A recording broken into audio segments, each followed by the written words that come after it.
درود دوستان، خیلی خوش اومدید به یه ویدیو دیگه. امیدوارم که از ویدیو قبلی خوشتون اومده باشه. خب این ویدیو برخلاف ویدیوهای قبلیم خب ممکنه یکم ناراحتتون بکنه. همونجوری که میدونید چند روز پیش توی دانشگاه علوم تحقیقات یه خانم به اسم آهوی دریایی که ترم 7 زبان فرانسه داشتن میخوندن، در یک اقدامی اومد کشف حجاب کرد و اومد توی حیات دانشگاه و لباسای خودش در اصلا میخوایم ببینیم که چی شد که به اینجا رسید.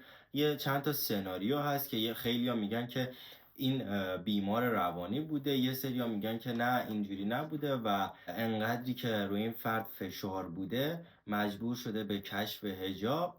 این خانم اومد چیکار کرد؟ اومد توی حیات دانشگاه لباس خودش رو در آورد و حالا یه ذره نشست و بعد از اون بلند شد، همونجوری که خیلی یا ویدیو رو دیدید و منم دیدم. خیلی متاسف شدم، خیلی ناراحت شدم راجع به این موضوع.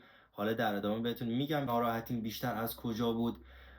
این خانم اومد حالا بعدش یه سری قدم زد و جیغ و داد و این چیزا که توسط یک ماشین شخصی دستگیر شد. یعنی یه چند نفر اومدن از ماشین پیاده شدن و این خانم دستگیر کردن. چند تا مرد بود در واقع. همونجوری که حالا همه میدونیم قانون اصلی کشور، یعنی قانون خود جمهوری اسلامی، اینه که هیچ مردی حق نداره که به یک خانم نامحرم در واقع دست بزنه. ولی خب اینها این کارو کردن و امیدوارم که حداقلش اگر که اتفاق قرار بر این خانم بیفته، که امیدوارم نیفته، یک گوش زدی هم به این افراد بشه. یه به هر حال گوش اینا رو بگیرن، یه پری بدن که درسته مثلا با ما داری کار میکنی و قرار نیست که مثلا قانونهای خود ما رو هم بذاری زیر پات.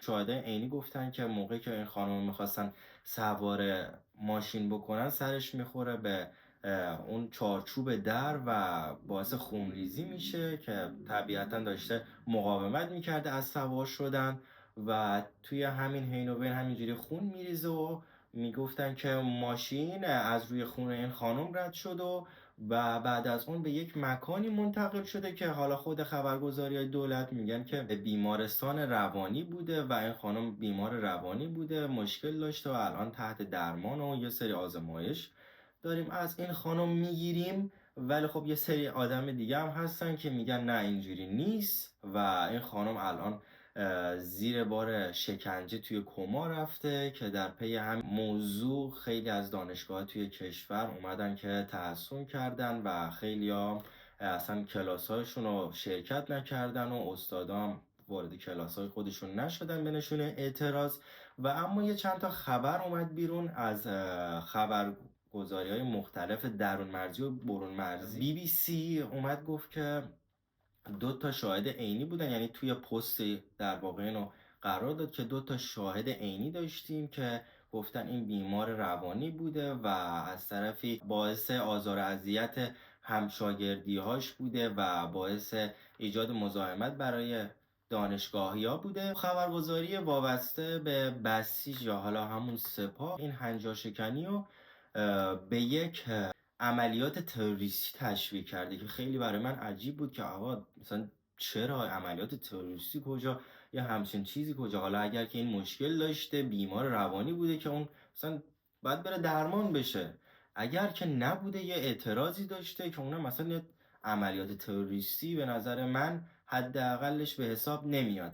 و اما عفو بین الملل اومد چی گفت؟ گفت که آقا من خواستار آزادی به قید و شرط این خانم رو دارم و از طرفی تاکید کرده که این پرونده رو داره دنبال میکنه و از تمامین مسئولین جمهوری اسلامی درخواست کرده که این خانم رو هر چه زودتر آزادش کنن. ولی خب با تمام این اوصاف هنوز خانواده این خانم اطلاعات دقیقی راجبش ندارن که کجاه و دقیقا چه بلایی سرش اومده. من امیدوارم که حداقل یک خبر درست و حسابی از این خانم بیاد. و بعد از این موضوع هم سفارت آلمان حمایت خودش رو از این فرد اعلام میکنه و که میگه شجاعت شما الهام بخش است و راه شما ادامه دارد.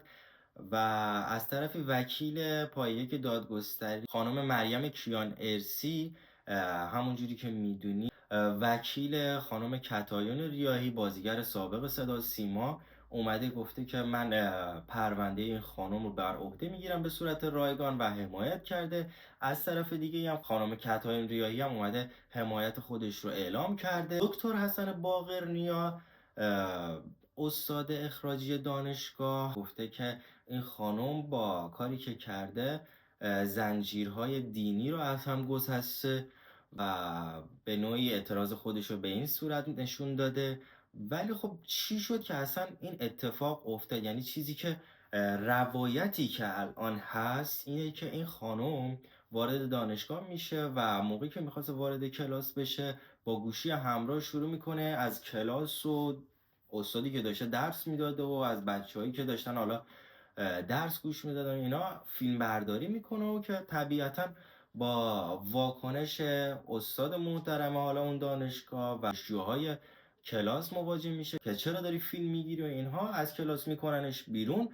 و تنها چیزی که این خانم میگه من اومدم که شما رو نجات بدم و اینو 2 بار در واقع تکرار میکنه که همسر سابق این خانم اومد توی فضای مجازی یک ویدیویی از خودش داد بیرون با متاسفانه چهره‌ای اندوهگین و چشمای گریون که خانم من اشتباه کرده. در واقع اینا متارکه کرده بودن قبل از این موضوعات که این خانم اشتباه کرده و از طرف اون خانم از تمامی مردم ایران عذرخواهی کرد و خواستار بخشش این خانم و از طرفی جلوگیری از انتشار بیش از این خبر که از نظر من این کار الان در این برهه به نظر من دیگه جایز نیست، به خاطر اینکه تمام خبرگزاری‌های درون مرزی و برون مرزی این خبر رو کاملا پوشش دادن و الان تمام مردم دنیا میدونن که چه اتفاقی افتاده و اگر که بلایی سر این خانم بیاد تمامی سازمان‌های بین‌الملل حمایتش میکنن و بی پاسخ نمیذارن این موضوعاتو و امیدوارم که حالا مورد خاصی نبوده باشه و هرچه زودتر یه خبر خیلی خوب از این خانم برسه.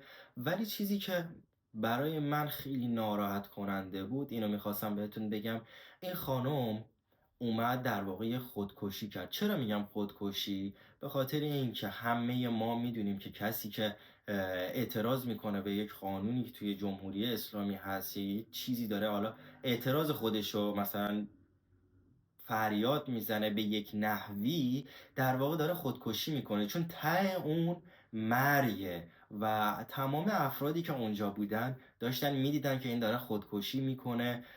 خیلی خانم های چادری بودن اونجا، حتی نرفتن چادر خودشون یک نفر دور این بپیچن حالا آرومش کنن، آقا هموطنت همجنس تو، برو آرومش کن، الان اصلا حال رویش خوب نیست، تو که میدونی اینجوریه، برو آرومش کن.